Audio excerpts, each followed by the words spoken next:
ছিল অনেকটা বিএনপির সাথে বোধহয় জোট করেই ফেললো, সেখান থেকে আজকে আসলে এনসিপি শেষ পর্যন্ত আপনাদের সঙ্গেই গেল। প্রথম প্রশ্ন, কি করে এনসিপি কে আপনাদের সঙ্গে আনলেন অথবা তারা এলো? দ্বিতীয় প্রশ্ন, এই কর্নেল অলির কথা ব্যারিস্টার রুমিন ফারহানা বলছিলেন, আপনি শুনছিলেন যে তিনি আসলে বিএনপি কেন জামাতের সঙ্গে, সেই জন্য গোসা করে তিনি বিএনপির সঙ্গ ছেড়েছিলেন। সেই কর্নেল অলিকে আমরা আজকে দেখলাম আপনাদের আমিরের সঙ্গে একই সঙ্গে প্রেস কনফারেন্স করতে। সেটা কি করে সম্ভব করলেন আপনারা? ম্যাজিকটা কি? দুটো ম্যাজিক্যাল প্রশ্ন করেছেন আপনি। একটি ম্যাজিক্যাল প্রশ্ন করেছেন যে এনসিপি কি করে এলো বা আমরাই বা কি করে আনলাম।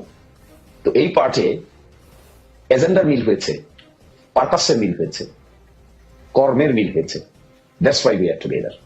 এটাকে অন্যভাবে দেখার কোনো স্কোপ এখানে নাই। এটা কেউ কারোর মধ্যে বিলীন হয়ে যায় নাই, কেউ কারো এজেন্ডা নিজে ধারণ করে নাই।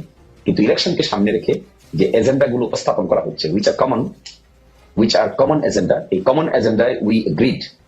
এই এগ্রিমেন্টের জায়গায় এনসিপি জামাত ইসলামী কাছাকাছি আসতে পেরেছে, বিএনপির সঙ্গে কাছাকাছি যেতে পারে নাই। সেই জন্য বিএনপির সঙ্গে কথাবার্তা বলেও যেহেতু এজেন্ডায় মিলে নাই, পারপাসে মিলে নাই, ইমপ্লিমেন্টেশনে মিলে নাই, সেই জন্য it has come to close to us. The Jamaat Islami and NCP become closer in terms of implementation of common agenda. আর সেকেন্ড বলছেন যে কর্নেল অলি সাহেবের কথা।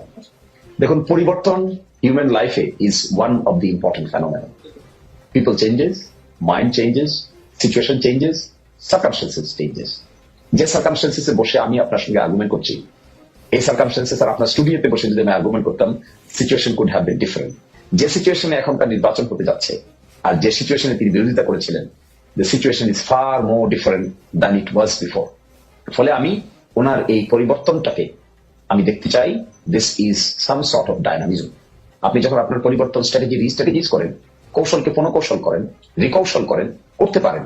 এটা যদি সাবজেক্ট টু মরালিটি হয়, সাবজেক্ট টু এমন কিছু না হয় যে ভায়োলেশন অফ ল, তাহলে changes of human mind is an ordinary course of business. এবং এটি হয়, এটি অতীত হয়েছে, বর্তমানে হচ্ছে। আমরা এক্সপেক্ট করবো এটার মধ্যে স্টেবিলিটি থাকবে, এটার মধ্যে কমন ডিজাইন থাকবে, পারপাসিভ হবে, দেশকে প্রাধান্য দেওয়া হবে। এটি হবে আমাদের মূল পারপাস। এবং I congratulate him that he has taken the decision to create a জোট অর আসল সমঝোতা, at least for 13 January election.